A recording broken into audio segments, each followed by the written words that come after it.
principles or the characteristics for a true leadership. Number one, your attitude. If you think you're a leader, I believe everybody is a leader. God called you. If you're a mother, you're a leader. If you're a grandmother, you're a leader. If you're a wife, you're a leader. If you're a husband, you're a leader. Number one, your attitude. Your attitude can influence your future regardless of what your past is. God's plans for your life is bigger than your plans for your life. God's plans are bigger than your plans for your life. Attitude determines your limitations. That means your belief system determines how far you can go. Let me explain that to you. I think I told this story. Look at lion, the animal. It is not big as elephant. It is not tall as giraffe. No, it's not smartest animal. But lion is called the king of the jungle, the king of the forest. You know why? Because of the attitude. He goes after lions. He goes after giraffes. The attitude determines your future. But what I'm saying is, many times managers, they just manage. Managers keeps the traditions, but leaders breaks the traditions. There's a difference between a visionary and a mediocre. Managers just manage the things. Managers keeps the traditions, but leaders breaks the traditions. The only right way is what? God's way. Number two, we are created to make a difference. We are created to make a difference. What can you do that really makes a difference in others? Several people have good intentions, but not good works. What good is? It is if you just have good intentions. A kind act, what he did, made an impact in my life. Find out your strengths and abilities. They will take you to your destiny. Doing something that makes a difference. Find people who have the same passion and do it together. As I said last week, teamwork makes dream works. There are leaders who exercise their leadership roles, and there are leaders who really lead others. They set an example to lead others. The question is not whether you are a leader or not, but the question is, what kind of a leader are you? Many people say, hey, I'm a leader, I have followers, and they've been preaching and teaching and doing all that, but in reality, they have none who is following them. You know, those people I call, they're just hikers or walkers. They're just taking a walk. No one is following them. And they say, hey, I'm a leader and I'm preaching this and teaching this, but no followers. Number three, find the purpose.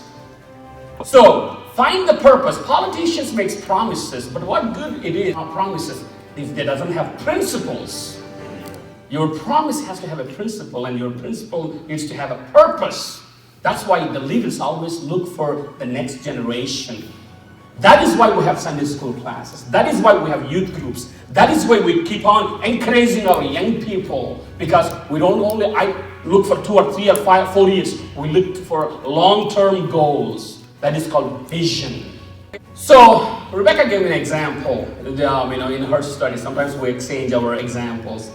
She said something about focus on what God has called you. Focus on your mission. A lady came to the pastor and said, hey, I'm leaving your church. And pastor said, why are you leaving church? Well, there are several reasons. Okay, I'll tell you what, before you leave, do me a favor. He asked, and she said, what is it? Well, take a cup of water, and then could you just could you just walk 5 times? I hope it's 5 times, not 10 times, right? Okay, this is what she did. And then make sure no drop of water would fall on the floor. Okay? Could you do that for me? She said, oh, that's a piece of cake. So she took a cup of water. She's just walking, I'm glad it's only 5 times. I'm going to do a demonstration now. Okay, 1 round. So the second round, Don't fall. Okay, this is the 5th round. Y'all need to learn mathematics, okay? And she went to the pastor. Oh boy. Only 3 hours? She went to the pastor and said, see? No drop of the water fell on the ground. I did it. So I'm good to leave the church. And the pastor said, yeah, sure, you can. While you're walking, you know what you did? You forget everything outside your boundary. You focused on the water. You avoided all the distractions. You focused on the water. You focused on the mission. One time, Roy said, when I come to church, I bought blindfold. I know why I'm going to church. I'm going to church to have a fellowship, listen to the Word of God, and enjoy the worship. I'm going to church for a purpose, not to listen to all the gossip.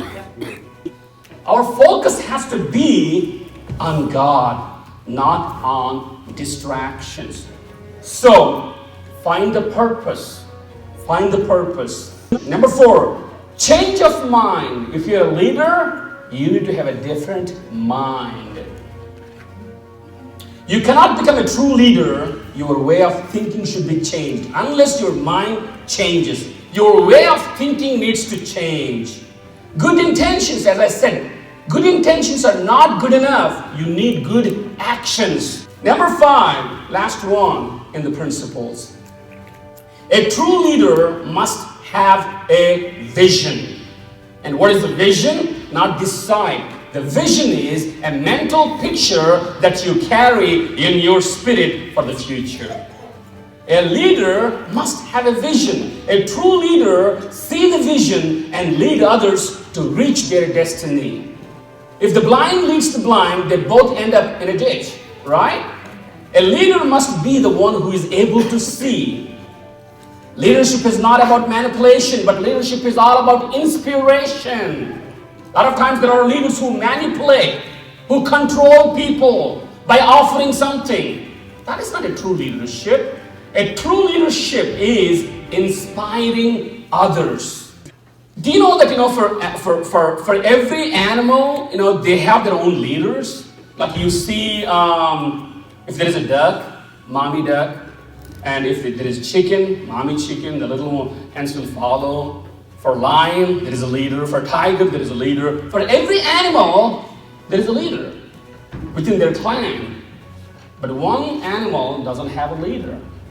Guess what that animal is? Come on, farmers, ranchers. Sheep. Sheep doesn't have a leader.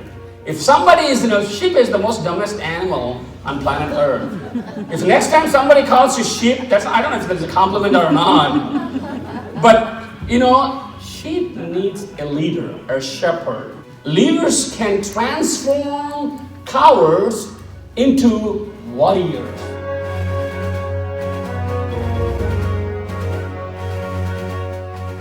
Many of you know about, his name is Shrek. It's a true story in New Zealand. That type of sheep, they have to take the wool every year. But this guy escaped for 6 years to the caves. After 6 years, Shrek was found by his owner. When they took the wool, it was almost like 60 or 65 pounds. A sheep can only have 15 to 20 pounds of wool.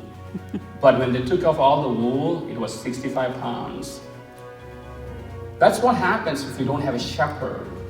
That's what happens if you don't have somebody who's looking after you. Sheep by themselves, they wander. So they need shepherd.